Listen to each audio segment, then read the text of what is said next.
Bismillahirrahmanirrahim.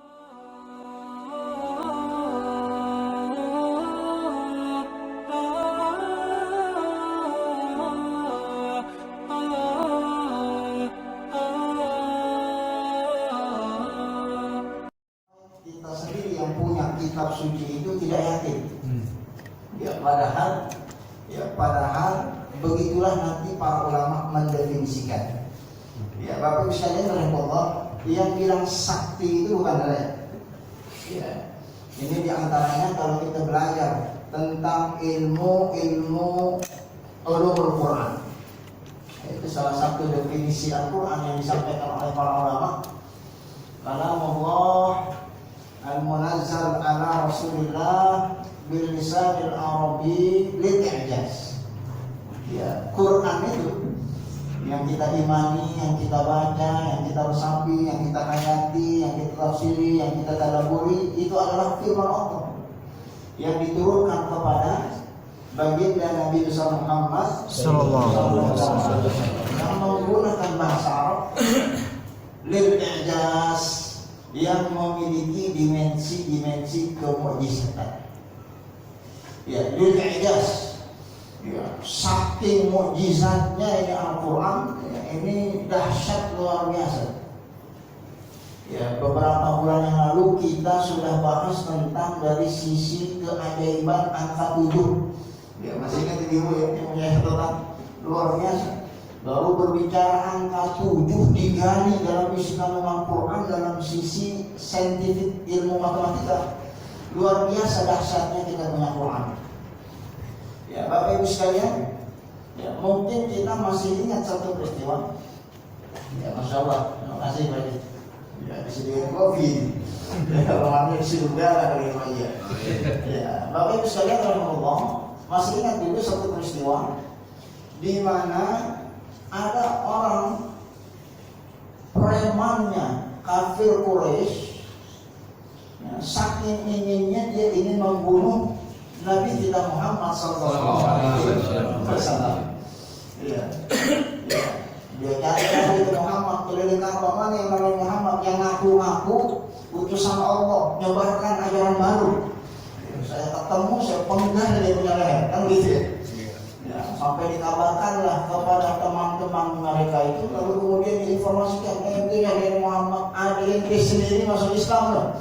Ya, akhirnya dia menemui adiknya dan ternyata dalam peristiwa itu justru yang terjadi apa yang terjadi, justru ini preman malah menurut agama Islam serta dibacakan ya, salah satu surat di dalam Al-Quran, surat Toha, ma anzalna alaikal Qur'ana litashqa. Ya, cuma cuplikan ayat dibaca serta merta dia mengucapkan dua kalimat syahadat, asyhadu an la ilaha illallah wa asyhadu anna muhammadar rasulullah. Siapa premannya itu? Sayyidina Umar bin Khattab radhiyallahu anhu. Akhirnya dia bertobat masuk Islam, baik Islamnya alhamdulillah menjabat sebagai khalifah dan termasuk orang yang dijamin masuk surga oleh baginda Nabi Muhammad sallallahu alaihi wasallam. Ya, ini dahsyat luar biasa. Ya, makanya dalam agama kita itu ya masa lalu itu tidak penting. Yang penting adalah masa sekarang dan masa akan datang. Ya, walaupun dulu mungkin ada di antara kita yang preman, ada Pak ya. Ada mungkin di antara kita yang dulu gak taat sama Allah, itu gak penting. Yang penting sekarang udah taubat atau belum? Ya, kalau udah taubat, syukur alhamdulillah. Mudah-mudahan kita menjadi sosok seperti Sayyidina Umar yang dulu pernah pengen bunuh Nabi, ternyata justru di akhir hayatnya menjadi orang yang dijamin sama baginda Nabi untuk masuk ke dalam surganya Allah Subhanahu wa taala. Ya, jadi lebih baik jadi mantan preman ketimbang jadi mantan kiai. Ya, kita nggak sebut nama, sensitif. Ya, itu artinya memang kehidupan manusia ya penuh dengan lika-liku laki-laki. Ya, penuh dengan perjuangan. Dalam konteks yang ingin kita sampaikan, dahsyatnya Quran baru didengar saja mampu menggetarkan jiwa Sayyidina Umar, mantan preman yang pengen bunuh Nabi, sampai dia mau mengucapkan asyhadu an la ilaha illallah wa asyhadu anna Muhammadar Rasulullah. Ya, Bapak Ibu sekalian rahimahullah, kalau kita masih belum yakin kalau Quran itu sakti, ya, kemarin kita baru saja menyaksikan Piala Dunia, ya, di mana? Ya, di Qatar. Ya, banyak orang yang waktu pergi melihat ke sana, ya, belum menjadi seorang Muslim. Ya, tapi luar biasa saat ayat Quran dibacakan di stadion, ya, dilantunkan dengan suara yang merdu, banyak di antara mereka, jumlahnya nggak satu orang, ribuan orang masuk Islam, mengucapkan 2 kalimat syahadat. Apa ini masih kita tidak yakin bahwa Quran itu memiliki kekuatan dan memiliki kesaktian? Ya, jamaah sekalian rahimahullah, Quran itu sakti. Ulama yang bilang Quran itu sakti.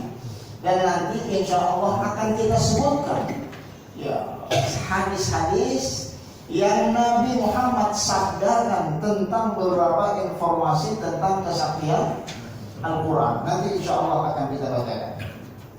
Ya, jamaah sekalian rahimahullah, jangan sampai nanti terjadi apa yang terjadi. Ya, banyak orang Islam percaya sama dukun-dukun, katanya dukun sakti. Allah. Ya, itu sampai-sampai ada dukun modern ini kalau donat dikasih mantra-mantra itu memiliki kesaktian. Ya, ini sekedar contoh, ini bukan lagi promo ini. Ya, ini namanya Ustaz ngajarin bikin beginian ini. Ya, ini ada dukun donat dikasih mantra, namanya donat Trisno, mahalnya 500.000. Itu kalau yang makan cewek mah insya Allah naksir sama dia. Ya, ada donat namanya donat Wibowo, kalau dimakan setelah dikasih mantra-mantra, ya mahalnya cuma 425.000, dia akan berwibawa. Ya, ada ilmu-ilmu yang seperti itu yang bisa menghasilkan kesaktian hanya membaca mantra-mantra. Ya, dan itu diyakini oleh sebagian orang, padahal itu merupakan sesuatu yang dilarang dalam agama kita yang mengandung unsur kemusyrikan. Ya, padahal jamaah sekalian Allah, kalau mantra dukun saya itu mampu mendatangkan kekuatan, masa iya firman Allah yang dibacakan itu tidak mampu mengandung unsur kekuatan? Ya, makanya dalam kesempatan malam hari ini insya Allah kita akan bacakan hadis-hadis. Ya, ini yang kita sampaikan bukan ngarang, yang kita sampaikan bukan hanya sekedar akwal perkataan para ulama, tapi langsung Nabi Muhammad SAW yang bersabda itu tertulis di dalam kitab-kitab hadis Al-Mu'tabar, kitab yang bisa kita baca. Namun itu terkadang memang tidak terkuat, ya, kecuali bagi orang yang ingin mempelajarinya. Ya, jangan sampai nanti kaum muslimin itu kehilangan kesaktiannya. Ya, ini kan ada satu strategi musuh-musuh Islam yang ingin menghancurkan Islam. Sebenarnya, ya, orang-orang yang ingin menghancurkan Islam tidak pernah memiliki kemampuan untuk menghancurkan Islam, karena umat Islam itu adalah umat yang sakti-sakti. Ya, dari dulu umat Islam itu tidak pernah terkalahkan karena mereka memiliki kesaktian.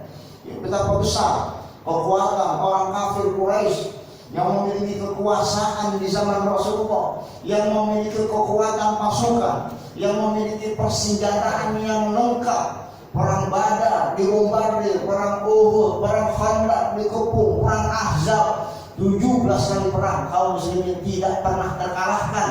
Apa yang menyebabkan mereka? Mereka memiliki kesaktian. Apa kesaktian yang mereka miliki? Kesaktiannya itu ada pada kitab suci Al-Quran. Ya, makanya pada saat mereka membuat strategi peperangan, jangan lawan secara langsung umat Islam karena mereka memiliki kesaktian. Kalau mau menang melawan orang Islam, jauhkan mereka dari sumber kesaktiannya.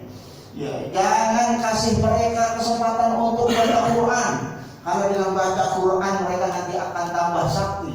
Ya, jauhkan mereka dari Quran, sehingga hari ini banyak orang Islam yang nggak bisa ngaji nggak bisa baca tulis Quran, padahal KTP-nya Islam. Ya, sehingga mereka tidak memiliki kekuatan, sehingga walaupun jumlahnya banyak, ya, bagaikan buih di lautan terombang-ambing oleh musuh-musuhnya karena dia jauh dari sumber kesaktian mereka.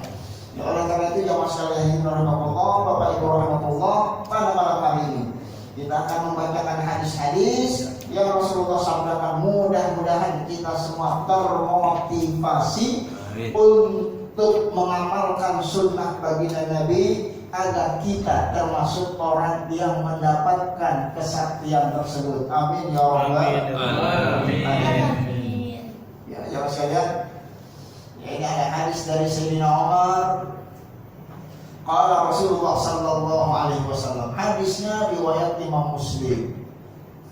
Inna Allah yarfa' bihadzal kitabi aqwaman wa yadau bihi akharin. Sesungguhnya Allah akan mengangkat dengan kitab suci ini satu kaum, satu komunitas. Wa yadau bihi akharin, dan dengan Quran itu pula Allah akan merendahkan manusia pada saat dia merendahkan kitab suci Quran. Ini sabda baginda Nabi Muhammad sallallahu alaihi wasallam. Kalau dalam sejarah berapa banyak dalam personal umat Islam yang masuk Islam yang dulunya bukan siapa-siapa tapi menjadi orang-orang yang mulia pada saat mereka mau berinteraksi dengan Al-Quran. Ya, kita ketahui bahwa Bilal itu siapa? Budak, ya, jangankan harta, ya, dirinya saja dia tidak punya. Ya, diperjualbelikan oleh majikannya, tapi masya Allah luar biasa. Ya, masuk Islam dia, belajar Quran, ya, kepada Rasulullah Sallallahu Alaihi Wasallam, sehingga mendapat kehormatan menjadi muazzinnya Rasulullah Sallallahu Alaihi Wasallam, sampai dalam satu riwayat hadis disebutkan sandalnya Bilal itu kedengaran di surga. Jadi Nabi sampai heran. Saat Nabi jalan-jalan sama malaikat Jibril ke surga, kok ini kedengaran sendalnya Bilal? Ya, kenapa kedengaran sendalnya Bilal? Ya, sendal orang nggak punya kan biasanya bunyi, Pak, ya. Ya, zaman dulu kan sendal yang bunyi itu biasanya dari rakyat, murah-murah, bersuara. Kalau yang mahalan kan saya dan begini. Ya, Nabi lagi surga, kok ini suara sendalnya Bilal? Ya, kira-kira kalau suara sendalnya ada di surga, orangnya masuk surga apa enggak? Masuk sendalnya orang. Orangnya masuk itu kalau dalam bahasa kias itu orangnya masuk, tapi Rasulullah, ya kok ini sendalnya Bilal kedengaran. Setelah dia pulang, ya, dia tanya sama Bilal, dia bilang ini sami'tu duffana 'alaika fil jannah. Ya, aku mendengar ya, bunyi terompahmu itu di surga. Ya, apa kira-kira amal ibadah yang menyebabkan engkau masuk surga yang kira-kira sulit engkau dawamkan? Ya, ternyata kan jawabannya salah satu di antaranya adalah karena beliau mendawamkan salat sunnah ba'da al-wudu. Ya, ini sekedar informasi buat sekalian. Mendawamkan itu membiasakan. Ya, mendawamkan itu menjadi ritual amalan. Mendawamkan itu selalu melakukan. Ya, jadi kalau habis wudu salat 2 rakaat, habis wudu salat 2 rakaat, habis wudu salat 2 rakaat. Ya, itu dalam bahasa fikih namanya salat ba'dal wudu, dan itu tidak diketahui oleh Rasulullah sallallahu alaihi wasallam. Makanya Rasulullah tanya. Ya, makanya di jamaah sekalian Allah, ya, ini menunjukkan bahwa Quran ini mampu ya, meninggikan derajat seseorang dan mampu bahkan merendahkan derajat seseorang. Ya, Bapak dulu masih ingat ada orang yang punya pangkat tinggi, ya, DKI 1, gara-gara cuma kepleset dia ngomong, ya, mencela Al-Maidah 5:1. Apa yang terjadi? Lengsernya runtuh dari jabatannya, ya, gara-gara dia kurang ajar dengan kitab suci Al-Quran. Ya, dia sangka ini kitab biasa. Ya, dia lupa kalau Quran itu adalah kalamullah firman Allah yang diturunkan kepada baginda Nabi Muhammad sallallahu alaihi wasallam. Ya, jamaah sekalian rahimahullah, kita juga ingin menyampaikan hadis Rasulullah sallallahu alaihi wasallam. Ini hadisnya riwayat Imam At-Tirmizi. Innal ladzi laisa fi jawfihi syai'un minal Qur'ani kal baitil haram. Ya, sesungguhnya orang yang di dalam mulutnya enggak ada Qur'annya. Ya, mulutnya enggak pernah suaranya kedengaran.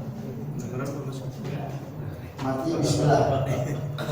Alhamdulillah hidup lagi. Allah. Ya, jamaah sekalian rahimahullah. Mati lagi. Baik, baterainya lemah. Kita ganti speaker. Baik, silakan Bu. Maksudnya kan nanti ketika azan tidak usah sholat, lanjut aja bagaimana sampai selesai. Sudah ACC. Sudah ACC. Allah Akbar. Baik, terima kasih Bunda. Ya, terima kasih. Jadi nanti silakan kapan saya perlu meneruskan saya teruskan, kapan perlu berhenti saya berhentikan, insya Allah Taala. Baik Bunda sekalian, Bapak Ibu rahimakumullah. Ya, perhatikan hadisnya. Rasulullah mengilustrasikan kalau orang yang mulutnya itu nggak ada Qur'annya. Ya, ini yang nggak ada Qur'annya kan berarti mungkin dia nggak baca Quran. Ya, salah satu faktornya nggak baca Quran, mungkin dia kagak bisa ngaji Quran. Ya kan kalau orang nggak bisa ngaji Quran, pasti nggak bisa baca. Ya pasti nggak bisa baca. Ngaji kan begitu. Sehingga mulutnya itu kosong dari Quran. Ya Allah. Bapak Ibu sekalian, Bapak ngukurnya jangan dengan diri Bapak. Kalau Bapak sih mungkin insya Allah jemaah Mustallah Al-Badriyah insya Allah semuanya baca Quran. Amin. Ya, tapi di Jakarta itu kan bukan semuanya jamaah Masjid Al-Badriyah. Iya betul Pak. Ya, ada di Jakarta ini penelitian. Ya, silakan Bapak cross check itu beberapa tahun yang lalu ada penelitian. Ya, dari beberapa sampel orang Islam di Jakarta, kita nggak ngomongin mana-mana. Berapa persen orang yang bisa baca tulis Quran? Ya, ternyata angkanya tidak lebih dari 20% saja. 20% loh. 20% yang bisa. Ya berarti kan banyakan yang bisa atau banyakan yang nggak bisa? Banyakan yang bisa. Ya, nggak bisa. Itu yang lagi nongkrong-nongkrong di jalan. Coba tanya. Ya, itu anak-anak SMA. Coba tanya. Itu yang sering malam mingguan trek-trekan. Coba tanya. Banyak di antara mereka yang kagak bisa baca tulis Quran. Yang bisa cuma 20%. Ini penelitian Pak. Ya, itu baru ngomongin yang bisa. Yang bisa pun belum tentu bacanya baik dan benar. Ya, belum tentu dia tahu itu hukum tajwidnya, mana matnya yang harus dipanjangkan, mana ikhfa'nya, mana gunnahnya, mana idghamnya, mana izharnya, mana ikhfa'nya. Ini baru ngomongin yang bisa, belum ngomongin yang membaca baik dan benar. Tentu angkanya lebih sedikit lagi. Dan itu pun baru berbicara tentang yang bisa. Sementara yang bisa belum tentu juga baca Quran. Ya, kayak kita lah hari ini udah baca Quran atau belum Bang? Belum. Ya, ibu-ibu udah baca Quran hari ini. Ya, Quran di luar dari bacaan sholat kita. Ya kalau sholat memang harus baca Quran. Di luar itu, ya tentu jumlahnya lebih sedikit lagi. Ya, yang baca itu pun belum diukur. Ya. Itu dia baca ngerti apa enggak yang dia baca. Ya, ini kalau ukurannya baca dia ngerti, ya karena kan Qurannya kan bahasa Arab. Sementara kan kita bukan orang Arab. Ada orang Arab di sini. Dia pakai Arab malum, nggak Arab beneran.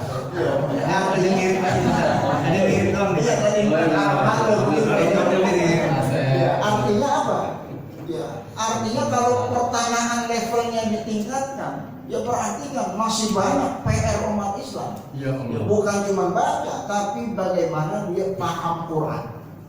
Itu baru ngomongin yang paham, belum ngomongin yang ngamalin Quran.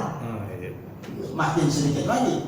Ya, makanya Rasulullah SAW memberikan kita motivasi setidaknya tahapan awal itu jangan sampai ada orang Islam yang nggak bisa baca Quran, dan jangan sampai yang sudah baca Qurannya bisa lalu kemudian dia tidak baca, itu dia punya Quran. Sebab kalau mulutnya kosong dari bacaan Quran, kalbaitil khar, dia bagaikan rumah yang runtuh. Rumah kalau runtuh biasanya kenapa dia? Nggak dirawat. Rumah kalau runtuh banyak setannya biasanya. Ya, rumah kalau runtuh, ya makanya banyak orang Islam yang sering kesurupan misalnya. Kenapa? Karena kosong dia dari bacaan Quran. Itu artinya, ya, dahsyatnya kesaktian Quran, dia mampu menjaga agar bangunan rumah itu tidak runtuh dengan izin Allah Subhanahu wa Ta'ala. Ya, Bapak sekalian rahimakumullah, kita masih berbicara tentang hadis-hadis Rasulullah SAW. Orang-orang yang mau berinteraksi dengan Quran, saking saktinya itu Quran, dia mampu memberikan jaminan finansial. Ya, ini kan problem kita semua, Pak ya. Ya, kalau urusan duit, nah, ya masing-masing kita memang ya tentu berupaya bagaimana ya kita kokoh dari sisi finansial, terpenuhi segala kebutuhannya. Ya, dan salah satu cara ikhtiar yang bisa kita lakukan ternyata bisa. Ya, finansial itu teratasi kalau kita mau berinteraksi dengan Quran. Ya, sebab dalam hadis itu dulu pernah terjadi satu peristiwa. Ini yang cerita Anas bin Malik radhiyallahu anhu. Hadisnya hadis hasan, bukan hadis dhaif. Diriwayatkan oleh Imam Tirmizi dan diriwayatkan oleh Imam Ahmad. Ini terjemahannya saya tampilkan di hadapan Bapak Ibu sekalian. Ya, jadi dulu ceritanya ada jomblo di zaman Nabi. Ya, sama Nabi ditanya, "Ente udah kawin apa belum?" Biasanya jawaban klasiknya biasanya apa itu? Belum. Ya, biasanya yang jomblo belum kawin kan, ya dia jawab belum kawin. Apa alasannya? Ya, ternyata alasannya nggak punya duit. Ya, sama seperti masalah ini. Ini ada sahabat ditanya sama Rasulullah udah kawin atau belum? Jawabannya yang listabil kuning. Saya nggak punya mahar ya Rasulullah. Ya, nggak punya duit. Ya, belum punya pekerjaan tetap. Ya, urusan finansial sehingga dia belum menjalankan salah satu kewajiban atau sunnah dalam syariat agama Islam. Ya, lalu ternyata jamaah sekalian, apa yang ditanya sama Nabi Muhammad SAW setelah mendengar jawaban ini? Ternyata Nabi tanya lagi, "Ente bukannya udah hafal qul huwallahu ahad?" Ya, kalau qul huwa, anak apa ya Rasulullah? Itu mainan anak qul huwa ya Rasulullah. Bahasa kita begitu. Kata Rasulullah, qul huwallahu ahad itu sulusul Quran, itu senilai dengan sepertiga bacaan Quran. Ya, lagi gitu Nabi kembali konfirmasi. Terus bukannya ente juga hafal? Idza jaa nasrullahi wal fath. Apa ya Rasulullah kalau idza jaa? Ambil di TPA dulu. Ya, ngapalin itu.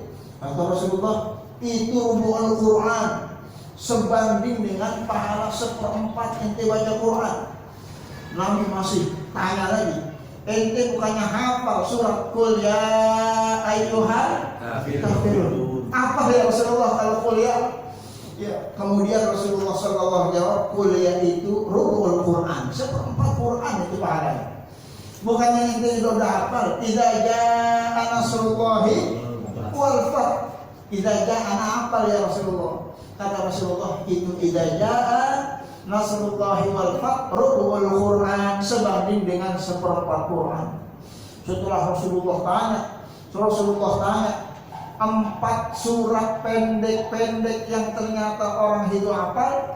Apa kata baginda Nabi? Kalau gitu ente kawin, kalau surat itu udah ente hafal. Ya, jamaah sekalian, ini menunjukkan apa? Menunjukkan alasan finansial yang dia khawatirkan sehingga menghalangi dia untuk menikah. itu nanti bisa teratasi dengan solusi pada saat dia mampu menghafal beberapa ayat-ayat yang walaupun pendek di dalam Al-Quran sehingga Rasulullah perintahkan dia untuk menikah. Sebab tidak mungkin Rasulullah memerintahkan sahabatnya untuk menjerumuskan. Ya, karena kan akan bahaya seseorang menikah lalu kemudian dia tidak mampu menafkahi istrinya. Itu adalah sebuah kezaliman. Dan ternyata setelah Rasulullah konfirmasi ternyata ini sahabat hafal 4 surat pendek. Saat itu juga Rasulullah perintahkan itu sahabat untuk menikah. Urusan finansial nyusul belakangan. Nanti Allah akan menjamin dengan perintah baginda Nabi Muhammad sallallahu alaihi wasallam dalam hadis ini kepada para sahabat. Ya, jamaah sekalian Allah, maka dalam hadis ini ya, kita memahami bahwa ini merupakan jaminan finansial yang akan Allah berikan kepada orang-orang yang mau berinteraksi dengan Al-Quran, mau sering membaca Quran. Sebab kalau orang sudah hafal kan berarti yang dia hafal sering dia baca. Ya, bisa nggak kita hafal kulhu kalau kulhunya nggak pernah kita baca? Ya, justru orang ngapalin Quran kan dibaca berulang sampai dia hafal. Ya, maka ini bagian dari apa yang diinformasikan dalam hadis-hadis baginda Nabi Muhammad sallallahu alaihi wasallam. Ya, baik jamaah sekalian Allah, kita ingin menyampaikan satu informasi hadis. Ya, bahwa orang-orang yang mau berinteraksi dengan Quran, ya ini saya bahasakan terjemahannya dalam konteks keindonesiaan, dia akan dikawal sama pas pampres. Oh, ya, tanda kutip ya. Ya.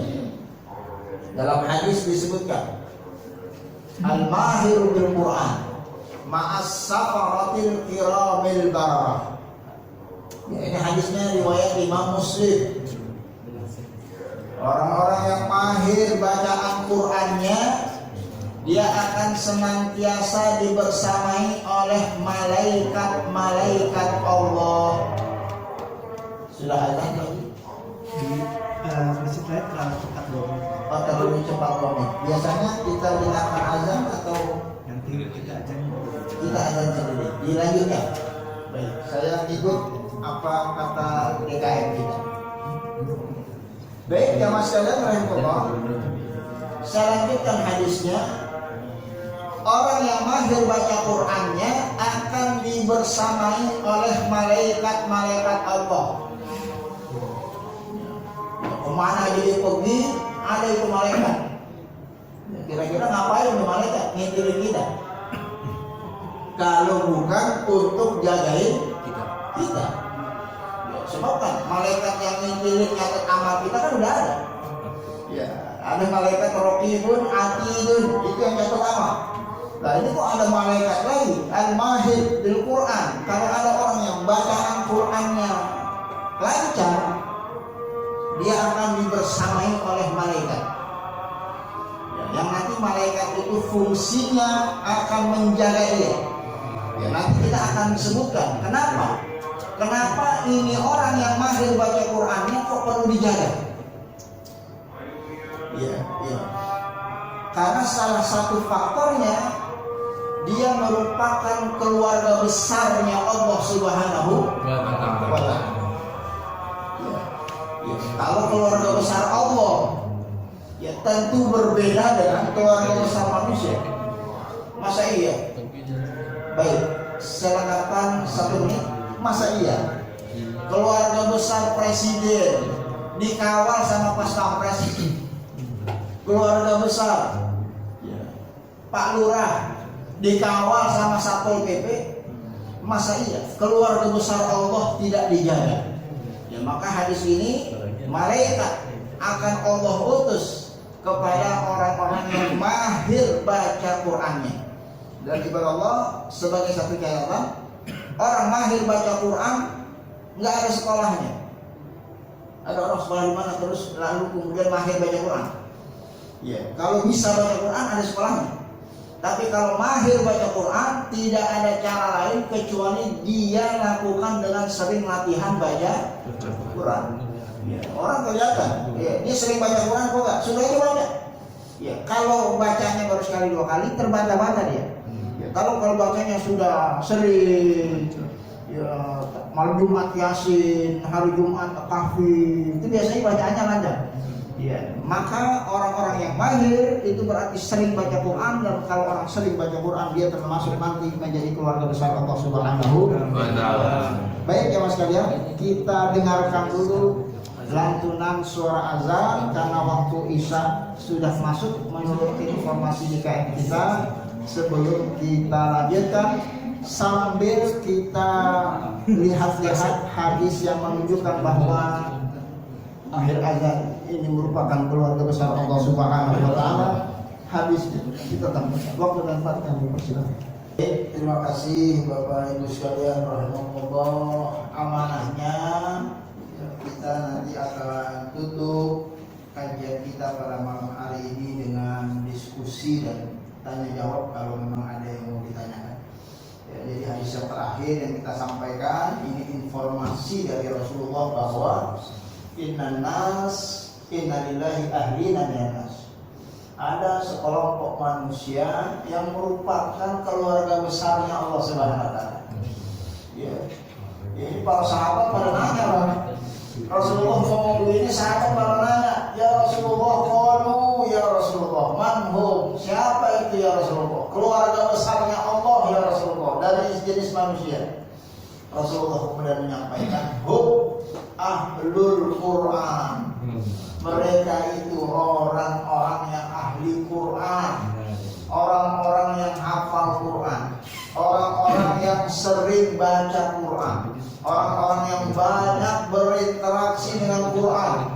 Mereka itu ahlullah, keluarga besarnya Allah Subhanahu wa taala, wa khassatuh, dan hamba-hamba pilihan. Ya, makanya dari wajar mereka dibersamai oleh malaikat-malaikat Allah, ya, dan mereka insya Allah akan dijaga karena merupakan keluarga besarnya Allah Subhanahu wa taala. Penjagaan di dunia, tentunya juga penjagaan di akhirat. Amin ya rabbal alamin. Tapi sekali oleh pokok, ya nanti setelah ini insya Allah kita akan sampaikan ayat-ayat tertentu, surat-surat tertentu yang memiliki kesaktian dahsyat luar biasa.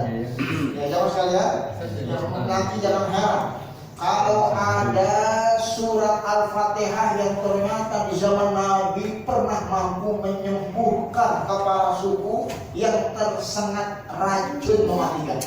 Sembuh dengan baca Fatihah. Hadisnya nanti akan kita sebutkan.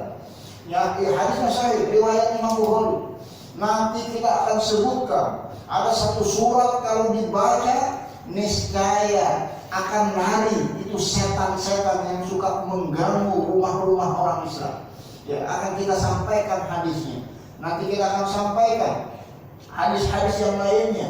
Ya, bahkan dulu pernah ada makhluk-makhluk halus yang sering mencuri Baitul Mal, tertangkap oleh para sahabatnya. Ya, kemudian dikasih bocoran. Nanti bocoran akan kita sampaikan ayat yang sangat ditakutkan oleh bangsa mereka, yaitu tentang asbabul wurud, ya, tentang keistimewaan ayat kursi, ayat yang sangat dianjurkan untuk dibaca oleh umat Islam di dalam keseharian. Nanti akan kita bacakan ayat-ayat Qul Al-Falaq, An-Nas yang kita diperintahkan untuk kita baca setiap kita pengen tidur. Ya, bahkan diperintahkan untuk ditiup-tiupkan, diusap ke seluruh sekujur tubuh kita. Ya, agar apa? Agar kita terhindar dari malapetaka bahaya yang mungkin terjadi pada saat kita lengah, kita tidak menguasai diri kita, namun kita tetap dijaga oleh Allah Subhanahu wa taala. Dan tentu saja hadis-hadis ini tidak bisa kita bacakan satu persatu pada malam hari ini, ya, karena penghujungnya kita akan diskusi dan tanya jawab. Kalau memang ada pertanyaan yang mau disampaikan, waktu dan tempat saya persilakan. Mungkin langsung singkat padat berisi pertanyaannya agar efektivitas waktu bisa kita manfaatkan.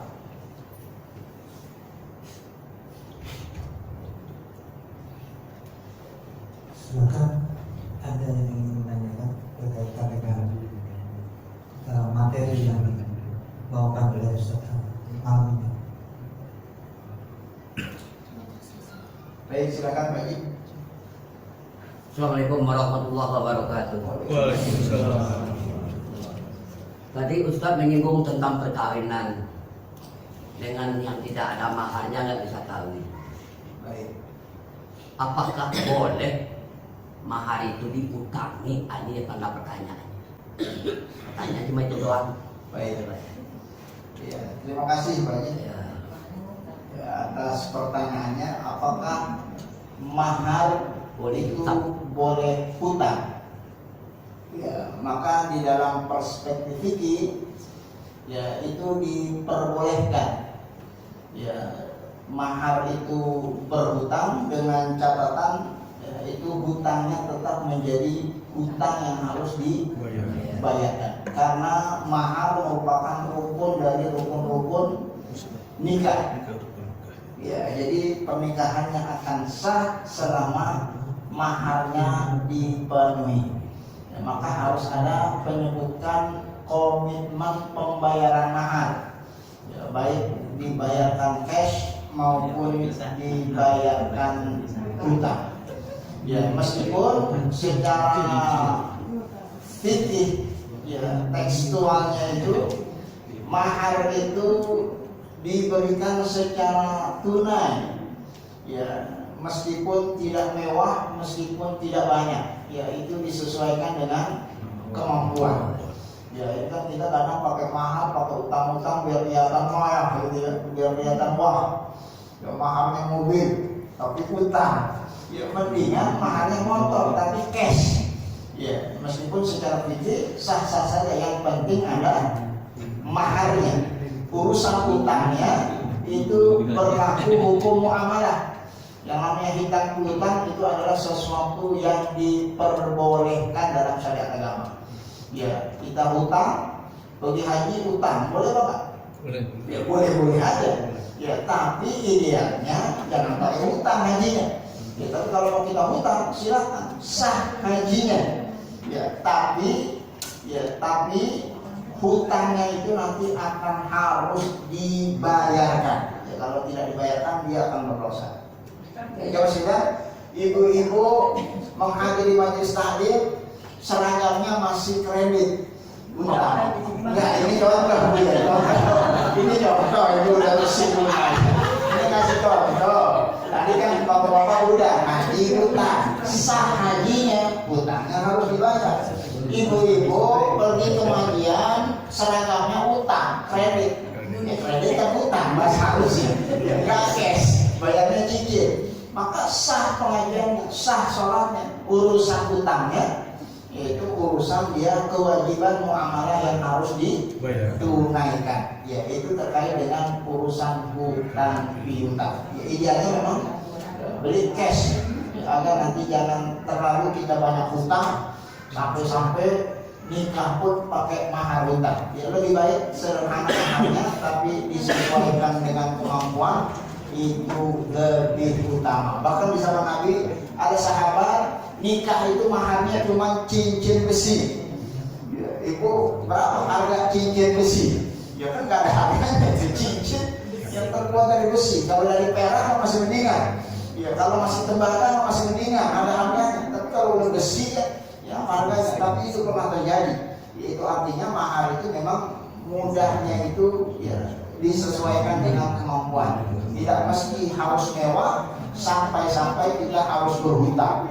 Meskipun dalam perspektif fikih hutang itu diperbolehkan, termasuk di dalam pernikahan, termasuk di dalam melaksanakan kewajiban menunaikan ibadah haji, menunaikan ibadah umroh.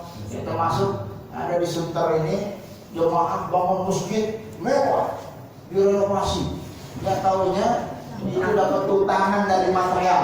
Yang penting masjidnya jadi, tapi dari cicil DKM. Ya, secara hukum fikih boleh, namun sebaiknya lebih baik kita ya tidak dengan berhutang, karena hutang ini adalah sesuatu yang sebenarnya Rasulullah pun meminta perlindungan dari.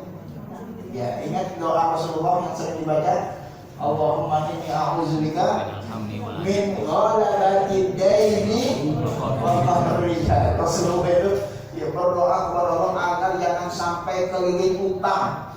Ya, jadi punya utang itu sebenarnya tidak disarankan. Ya, makanya Rasulullah itu tidak pernah punya hutang. Ya, mungkin ada jemaah yang bertanya, Ustaz, bukannya dulu Rasulullah saat wafat meninggal dunia baju perangnya digadaikan? Ya betul, baju perangnya digadaikan, tapi digadaikan artinya punya aset. Ya nggak murni hutang. Ya kalau mau gadai silakan. Ibu mau utang tapi punya aset yang diaturkan. Ya sehingga nanti kalaulah kita nggak mampu bayar utang, kita masih bisa bayar dengan menjual aset yang kita gadaikan. Ya, jangan sampai aset nggak punya, utangnya banyak. Siapa yang bayar? Entar mati wafat meninggal dunia akan tergantung nasibnya, sebab hutang adalah hutang. Tidak selesai di dunia, di akhirat ditagih bukan? Ditagih. Ditagih sama yang punya duit. Nanti bayarnya berkata kalau mereka nanti dibayarnya dengan amal-amal ibadah yang sudah kita lakukan yang bernilai pahala. Ibadah ngaji kita pahalanya dibayar buat bayar hutang. Ibadah sholat berjamaah kita dibayar buat bayar hutang. Ya, itulah yang disebut dengan Bangkrut. Al-Muflis kata Rasulullah. Bangkrut ya. Atau dulu nama Al-Muflis. Ya, apakah kalian tahu siapa orang-orang yang bangkrut kata Rasulullah? Sahabat bertanya, "Man hum ya Rasulullah?" Siapa itu orang yang rugi ya Rasulullah? Itu orang yang banyak ibadahnya. Ya, dia sholli, wa yasum, dia sholat, dia puasa, wa yatasaddaqu, dia sedekah. Ya, tapi dia melakukan perbuatan-perbuatan kezaliman. Ya, nanti dituntut oleh orang-orang yang dizalimi di akhirat dan mereka harus bayarkan kompensasinya itu dengan amal ibadah yang dia lakukan. Ya, makanya hati-hati dengan hutang. Mudah-mudahan kita semua dilindungi oleh Allah Subhanahu wa taala dari minta hutang. Amin ya rabbal alamin. Baik ya Mas Allah, sepertinya sudah ada kode ya Pak Haji. Sudah dicukupkan atau kita lanjutkan? Mau lanjut sih? Hah? Jadi informasinya kita selesaikan sampai habis kalau tidak ada diskusi, sehingga nanti selesai takdir kita sholat habis itu pulang. Ya itu yang tadi disampaikan oleh bapak-bapak. Jadi kalau ibu mau ada yang mau ditanyakan, silakan ditanyakan sekarang sebelum kita tutup. Sebab kalau sudah ditutup, Bapak mau sholat dulu. Ada yang sholat soalnya lagi sholat di atas. oh, ada yang sholat ya? Kalau ada yang mau sholat silakan. Itu lagi ada jemaah di atas. Oh, saya bebas, saya akan ikut aja Pak Haji. Teruskan dulu baru nanti. Lanjut aja dulu lah. Baik, silakan. Kalau memang ini mau dilanjutkan. Ya. Itu komitmen pertama aja udah. Iya, iya. Oh, komitmen pertama. Jadi Terus aja dulu. Nanti kita jemaah. diteruskan nanti kita jamaah setelah yang Iya. selesai berjamaah. Iya. Baik, saya sebagai tamu mengikuti aturan yang disepakati. Silakan Bapak Ibu sekalian, kalau memang ada yang mau disampaikan. Bismillahirrahmanirrahim. Assalamualaikum warahmatullahi wabarakatuh. Waalaikumsalam. Terima kasih Ustaz atas kesempatan dan waktu yang diberikan. Begini Ustaz, kita kan misalnya mendawamkan gitu ya Ustaz, zikir pagi petang. Di dalam zikir pagi petang itu kan kita membaca salah satunya adalah ayat kursi, kemudian Quran surat An-Nas, Al-Falaq, kemudian wudu, sujud istighfar, kemudian doa-doa yang biasa disunahkan oleh Nabi. Nah, pertanyaannya adalah, jikalau misalnya, apalagi saya bekerja gitu ya Pak ya, kadang suka terdiri-diri kalau misalnya, kadang kalau zikir pagi petangnya ya Qurannya kadang suka ke-skip.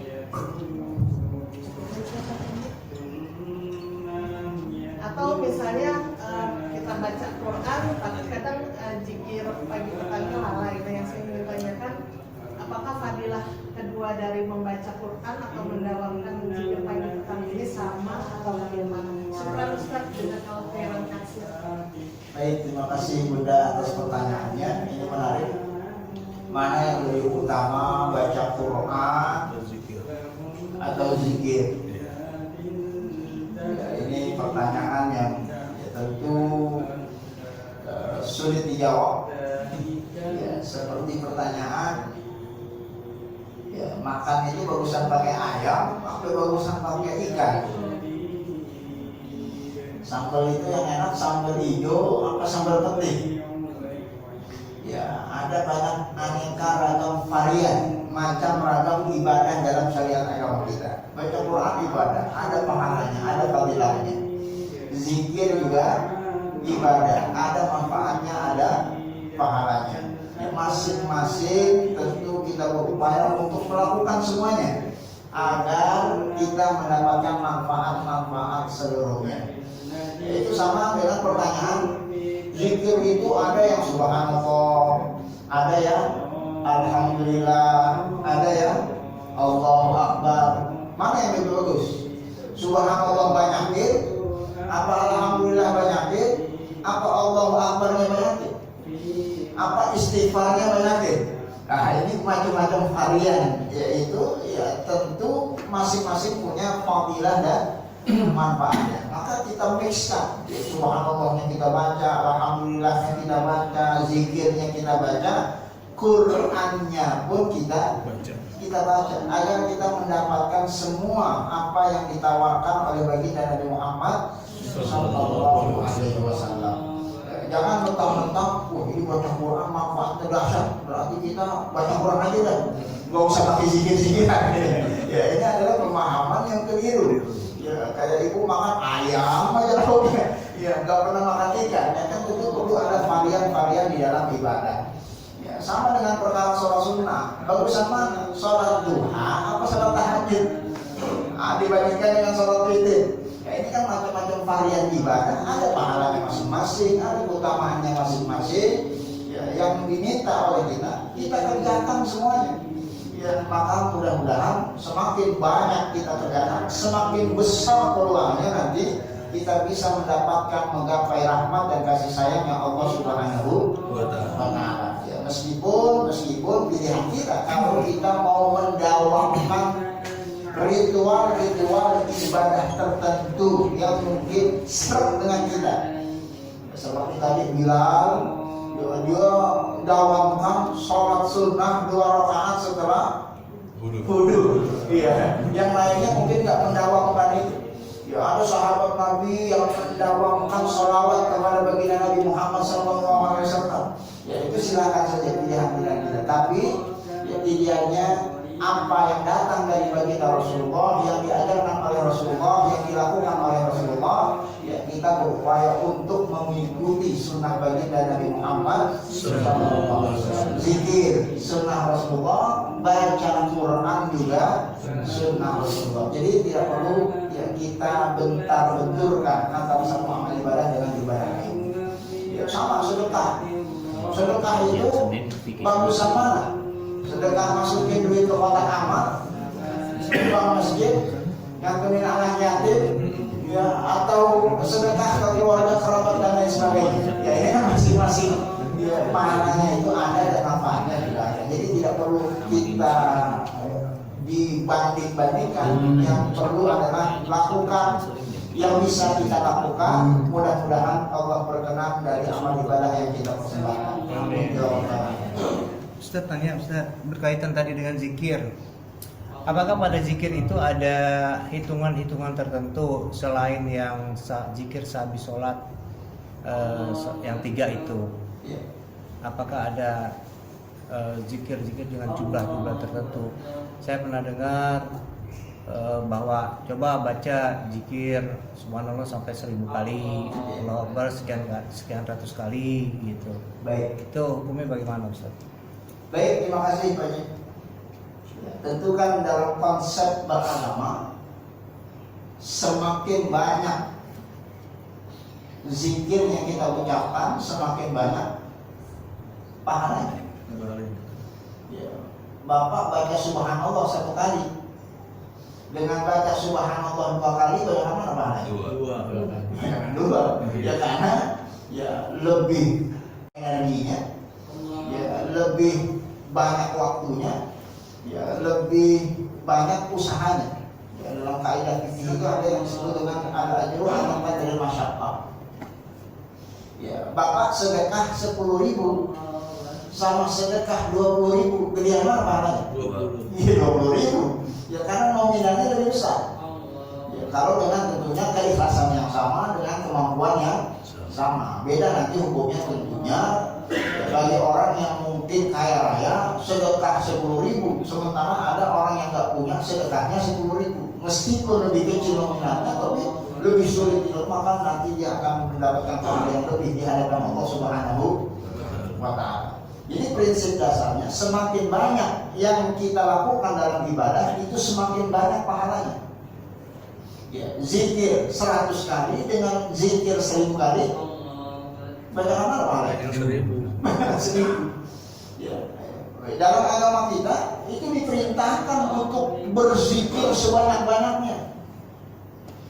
Ya, wazkurullaha dzikran katsira. Apa Allah sebutkan jumlah di situ? Sebanyak-banyak. Pertanyaannya, Ustaz, boleh nggak zikir kita 1000 kali? Jangankan 1000 kali, Bapak mau zikir 10.000 kali, itu yang diperintahkan sama Allah Subhanahu wa Ta'ala. Mau zikir 1 juta kali, itu yang diperintahkan oleh Allah Subhanahu wa Ta'ala. Wazkurullaha dzikran katsira. Ya, cuma di sini setan goda. Wah, gara-gara nggak ada dalilnya, nggak ada dasarnya, ya, Rasulullah nggak pernah lakukan, ya maka ini bid'ah, dolalah, sesat, masuk neraka. Ya, Bapak bisa bayangkan ini dahsyatnya godaan setan. Ada orang yang berzikir disesat-sesatkan, padahal zikir itu merupakan perintah Allah. Itu dahsyatnya godaan setan. Ya. Siapa bilang nggak ada dalilnya? Itu dalilnya tadi yang harus disebutkan. Wazkurullaha dzikran katsira. Itu dalilnya perintah Allah kalau kita zikir sebanyak-banyaknya. Bebas, mau 1.000, mau 10.000, mau 100.000, mau 1 juta, mau sampai berbusa kita punya mulut. Semakin banyak yang kita ucapkan dari zikir, itu akan dinilai pahala oleh Allah Subhanahu wa Ta'ala. Ya, dan kami tidak lupa zikirnya Rasulullah itu bukan cuma ribuan. Ya, Bapak nanti silakan telah hadis-hadis Rasulullah disebutkan dalam kitab ya Asy-Syama'il Al-Muhammadiyah wal Khasail Al-Mustafawiyah. Apa judul kitabnya, Pak? Itu aja. Ya, ini kumpulan hadis yang diriwayatkan oleh Imam Tirmizi tentang kesempurnaan akhlak karakter baginda Nabi Muhammad SAW, termasuk kesempurnaan zikir beliau. Karena Rasulullah SAW yadhkurullaha fi kulli ahyani. Rasulullah itu zikirnya dalam setiap desah nafasnya, beliau selalu berzikir kepada Allah Subhanahu wa Ta'ala. Ya, para ulama menjelaskan saat Allah firmankan alladzina yadhkurunallaha qiyaman wa qu'udan wa 'ala junubihim wa yatafakkaruna fi khalqillah ila akhir ayat. Yaitu orang-orang yang berzikir kepada Allah. Kapan zikirnya? Berdiri, qiyam, qu'udan duduk, wa 'ala junubihim saat dia berbaring. Ya, sehingga para ulama menjelaskan ini apa maksud dari ayat ini. Kalau kita ingin disebut oleh Allah Subhanahu wa Ta'ala sebagai adzakirina wazzakirat, orang-orang yang senantiasa berzikir, itu harus, nggak boleh kita melakukan perpindahan gerakan kecuali kita berzikir kepada Allah. Ya, Bapak duduknya harus berzikir sama Allah. Habis ini kita diri, jangan diri kecuali kita zikir sama Allah. Habis diri kita duduk lagi, zikir kepada Allah. Ya, habis duduk mungkin kita rebahan, zikir sama Allah. Ya, makanya di dalam hadis banyak zikir-zikir yang Rasulullah baca. Zikir keluar pergi dari rumahnya. Ya, tadi keluar rumah baca zikir tahu. Zikir masuk masjid, tadi masuk masjid baca zikir apa enggak? Zikir keluar masjid, zikir mau makan, zikir mau minum, zikir selesai makan, zikir masuk kamar mandi, zikir keluar kamar mandi, zikir mau melakukan hubungan suami istri, zikir selesai, ya, zikir dengar suara azan, zikir selesai membaca qomat, zikir, banyak zikir yang dilakukan oleh Rasulullah. Ya, dia lupa bahwa dahsyatnya zikir Rasulullah SAW. Ya, ada hadis-hadis yang Rasulullah ajarkan zikir 33. Itu zikir standar maksudnya. Ya jangan sampai 3 itu nggak kita baca. Tapi mau kita lebihkan 1000 kali, 10.000 kali, semakin banyak lebihnya, insya Allah semakin banyak pahalanya. Insya Allah. Mungkin demikian jawaban dari apa yang baru sampaikan. Ya alhamdulillah, terima kasih Ustaz atas kesempatannya. Jadi kalau cerita berkaitan dengan pahala tadi, kan ada orang sedekah nih saat itu dia orang Islam berarti nggak beriman. Dia nggak sholat, apa sedekahnya itu dihitung pahala apa enggak? Dia nggak pernah sholat, cuman dia sedekah rajin, ngasih orang rajin apa, dan nilai pahalanya apa enggak? Baik, terima kasih Pak Haji. Ya. Ini memang problemnya di dalam kehidupan masyarakat kita. Ini kan tentu perlu sosialisasi sebenarnya. Ya, tentang informasi yang Pak Haji sampaikan tentang hukum meninggalkan sholat secara sengaja. Ini sebenarnya para ulama sudah bahas itu ratusan tahun yang lalu. Ya, termuat di dalam kitab-kitab fikih tentang fatal akibat orang yang meninggalkan sholat secara sengaja. Ya, nanti kapan-kapan kita bahas. Saya khawatir kalau ini kita buka sekarang, ya, nanti akan menimbulkan fitnah. Ya, nanti akan kita buka kitab fikihnya. Ya, tentang apa hukumnya dalam agama kita meninggalkan sholat 5 waktu secara sengaja. Ya, cuman saya kasih bocorannya. Ini bocorannya, Pak. Sampai-sampai ada sebagian ulama yang menyatakan itu orang sudah bukan bisa disebut orang Islam lagi. Dia sudah murtad keluar dari agama Islam. Ya. Yang tidak sholat. Ya. Yang meninggalkan secara sengaja. Ya. Apalagi kalau dia tidak mengimani sholat itu sebagai kewajiban. Ya sholat yang mau aja, yang enggak mah nggak apa-apa. Ya sholat itu nggak wajib, itu udah pasti murtad kan? Udah pasti murtad. Menurut seluruh ulama, Syafi'i, Maliki, Hambali, Hanafi, seluruh ulama, murtad orang yang meninggalkan sholat secara sengaja dan tidak meyakini sholat sebagai sebuah kewajiban. Itu namanya tarkus sholat juhudan, karena dia mengingkari salah satu rukun dari rukun-rukun Islam. Rukun Islam ini yang 5 ini harus diimani. Ya, salah satunya adalah menunaikan ibadah sholat. Kalau dia sudah tidak beriman terhadap rukun Islam, dia tidak bisa disebut sebagai orang Islam. Bukan menurut saya, seluruh ulama. Ya, itu artinya Bapak mau NU, mau Muhammadiyah, mau Salafi, mau Jamaah Tabligh, mau Ikhwani, mau Hizbut Tahrir, sama semuanya informasi, tidak ada yang beda. Mau ngaji di mana saja, mau datangkan ustaz siapa saja, mau baca kitab apa saja, semuanya sama informasinya. Yang beda itu hanya dalam permasalahan bagaimana kalau ada orang Islam yang nggak sholat, tapi dia masih yakin kalau sholat itu sebuah kewajiban yang harus ditunaikan. Dia tahu sholat itu wajib, dosa ini nggak sholatnya. Cuma lagi nggak pun aja nih sholat nih, lagi malas aja nih, lagi ngantuk, ya lagi ngantuk cari duit, aneh nggak sholat dulu lah, libur, cuti ya gitu.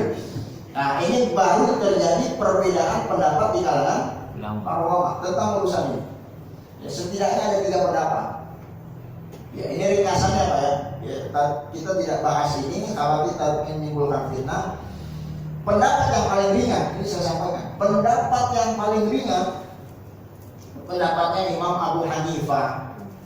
Ya, kalau menurut mazhab Imam Abu Hanifah, orang yang meninggalkan sholat secara sengaja, sementara dia tahu sholat itu sebuah kewajiban yang harus ditunaikan, dia harus ya nanti dihukum, diberi hukuman.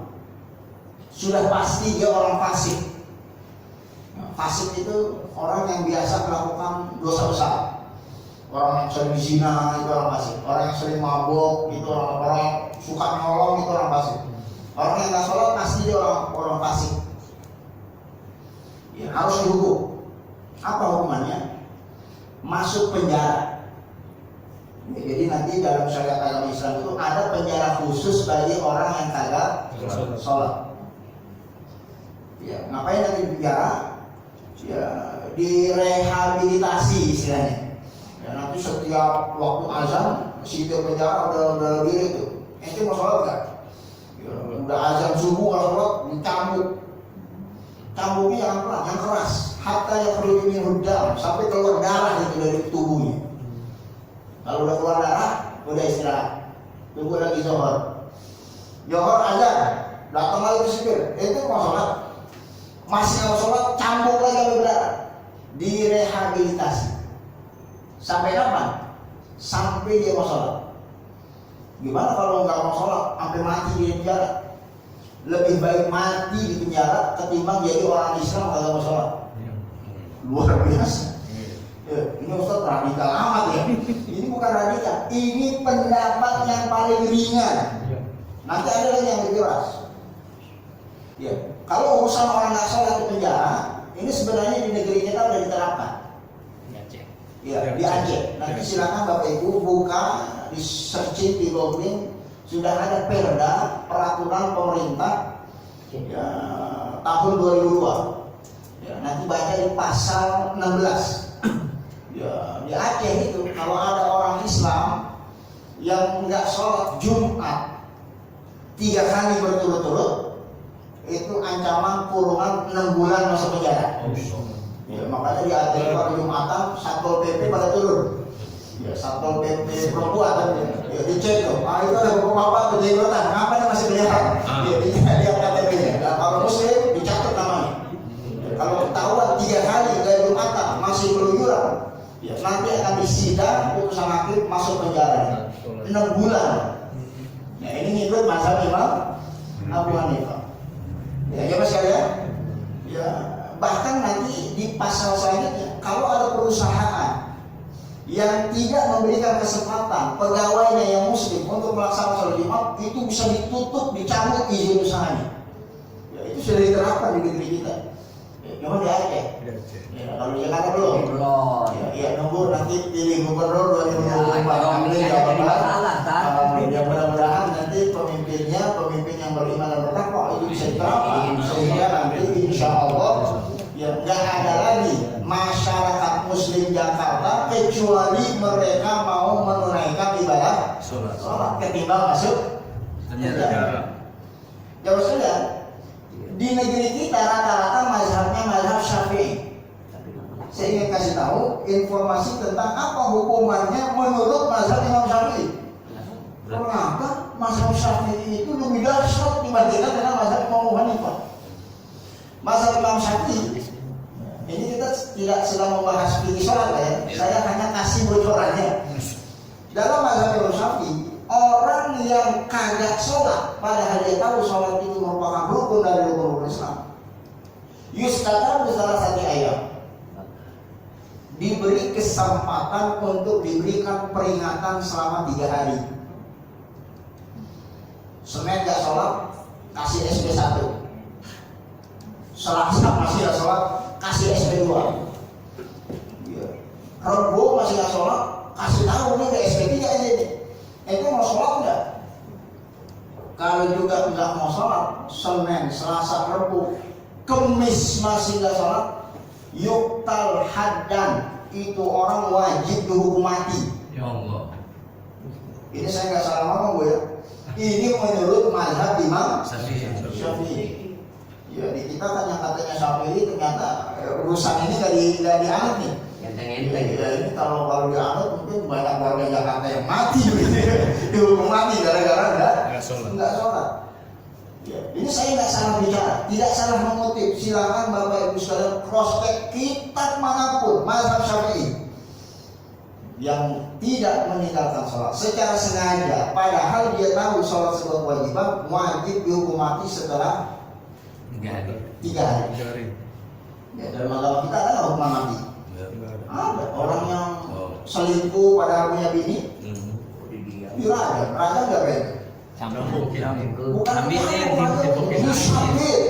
sampai kapan? Sampai mati.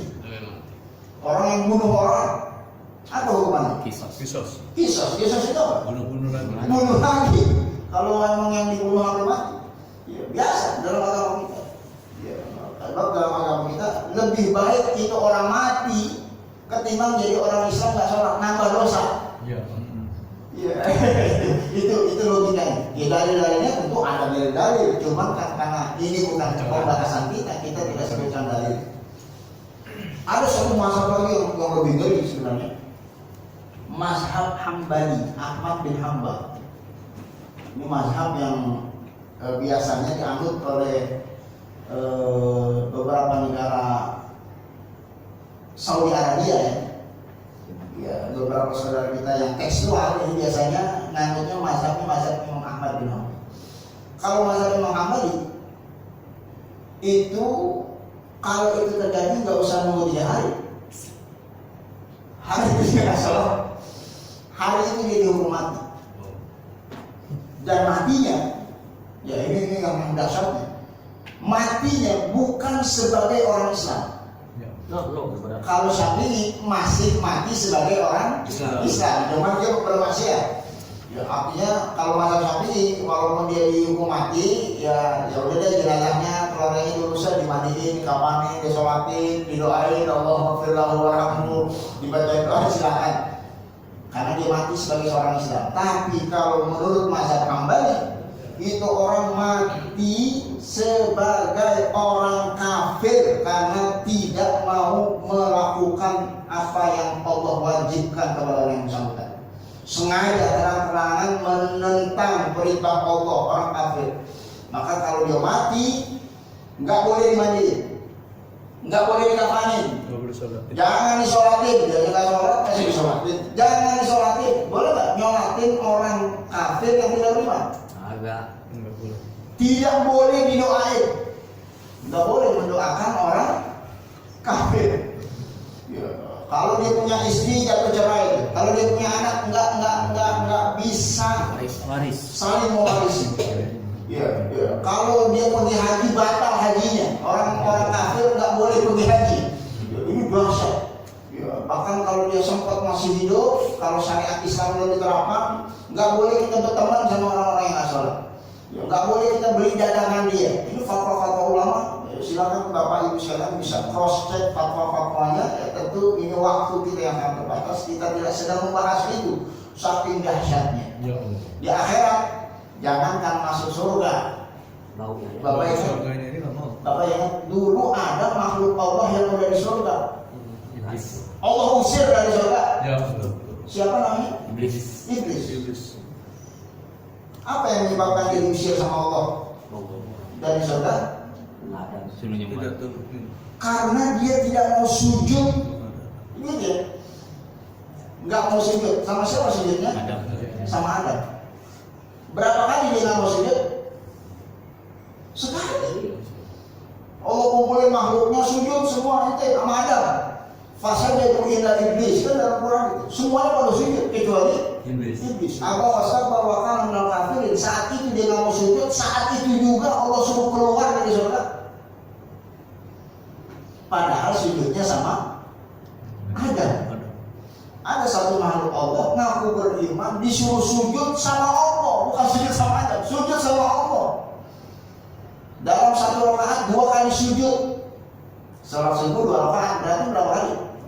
4 kali sujud. Enggak mau.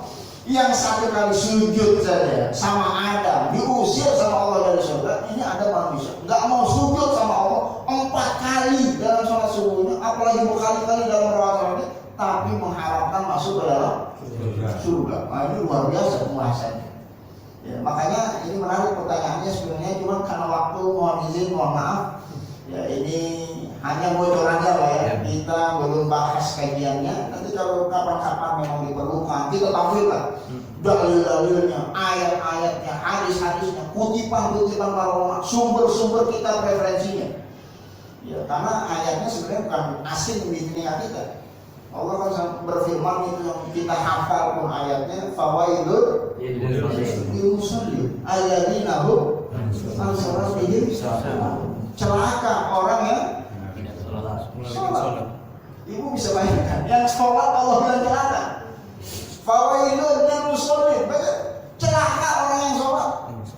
Yang sholat aja celaka, apalagi yang ada sholat. Yang bagaimana sholatnya saudara? sholatihim sahur. Yang sholatnya lalai, yang lalai sholatnya. Padahal masih sholat dia, celaka. Apalagi yang nggak sholat. Apalagi kalau kita baca tafsirnya, kata Ibnu Abbas, Wail ini nama dari nama-nama neraka. Ya, neraka kan ada neraka Wail, neraka Hawiya, neraka Jahannam. Ada neraka Wail. Itu artinya salah satu bentuk kecelakaannya ini orang nanti masuk neraka padahal masih sholat. Apalagi yang ada sholat. Itu ayatnya banyak. Saat ditanya penduduk neraka Sakor, ada neraka namanya neraka Sakor. Masalahum fi Sakor. Ya, kata malaikat, ente ngapa pada masuk neraka Sakor? Ya kira-kira yang ditanya orang Islam atau orang kafir?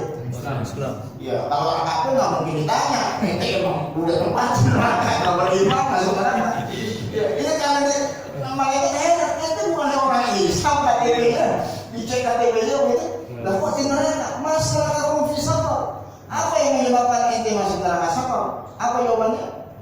Qalu lam naku minal musallin. Kami dulu hidupnya nggak sholat. Ya, jadi dahsyat sebenarnya urusan sholat ini. Sebab di masa Rasul kagak ada ceritanya orang Islam yang nggak sholat. Orang munafik aja masih sholat. Orang munafik di neraka atau di surga? Keraknya neraka orang munafik. Tapi masih sholat. Silakan nanti Bapak Ibu baca juz kelima, lembar terakhir. Ya, cuman sholatnya orang munafik itu, innal munafiqina fi darkil asfali minan nar. Orang munafik itu tempatnya keraknya neraka, bahan bakarnya neraka. Ya, tapi dia masih sholat.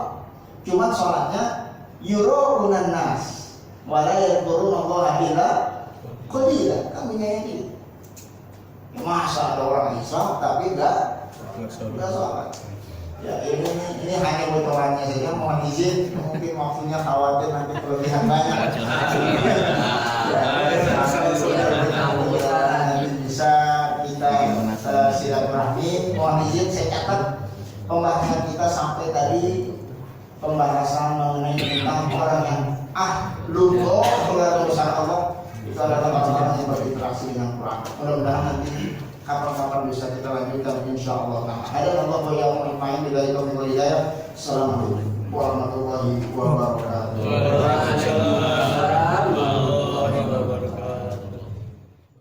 Subhanakallahumma wa bihamdika asyhadu an la ilaha illa anta astaghfiruka wa atubu ilaik.